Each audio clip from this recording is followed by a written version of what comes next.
മലയാള cinema താരങ്ങൾ പോലും എന്ത് ചെയ്യണമെന്നറിയാതെ മടിച്ചു നിൽക്കുമ്പോൾ ഇപ്പോഴിതാ മലയാളത്തിൻ്റെ സ്വന്തം, മലയാളത്തിലെ അയൽപ്പക്കത്തെ താരമെന്ന് നമുക്ക് വേണമെങ്കിൽ വിശേഷിക്കാവുന്ന, ധ്രുവത്തിലൂടെ മലയാളികളുടെ പ്രിയങ്കരായി മാറിയ നമ്മുടെ സ്വന്തം ചിയാൻ വിക്രം വയനാടിൻ്റെ ദുഃഖത്തിൽ പങ്കുചേർന്നുകൊണ്ട് മുഖ്യമന്ത്രിയുടെ ദുരിതാശ്വാസ നിധിയിലേക്ക് 20 ലക്ഷം രൂപ സംഭാവന ചെയ്തിരിക്കുകയാണ്.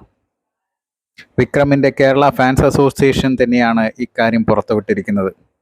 വയനാടിൻ്റെയും കേരളത്തിൻ്റെയും ദുഃഖത്തിൽ പങ്കുചേർന്നുകൊണ്ട് മുഖ്യമന്ത്രിയുടെ ദുരിതാശ്വാസ നിധിയിലേക്ക് വയനാട്ടുകാർക്കൊരു കൈത്താങ്ങായി, അവരുടെ ജീവിത നിലവാരം പഴയ നിലയിലേക്ക് എത്തിക്കാൻ വേണ്ടി ചിയാൻ വിക്രമിൻ്റെ വക ഒരു കൈത്താങ്ങായിട്ടാണ് 20 ലക്ഷം രൂപ സംഭാവന ചെയ്തിരിക്കുന്നത്.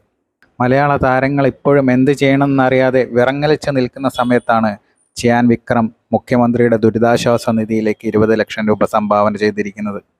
മലയാള താരങ്ങളും ചിയാൻ വിക്രമിൻ്റെ പാത പിന്തുടർന്നുകൊണ്ട് മുഖ്യമന്ത്രിയുടെ ദുരിതാശ്വാസ നിധിയിലേക്ക് 2019 നമ്മൾ അനുഭവിച്ച ദുഃഖത്തിലെ പോലെ തന്നെ, അന്ന് കൈത്താങ്ങായ പോലെ തന്നെ ഇനിയും കൈത്താങ്ങാകും, ഈ വയനാടിനും കേരളത്തിനും കൈത്താങ്ങാകും എന്ന് തന്നെയാണ് നമ്മുടെ പ്രതീക്ഷ.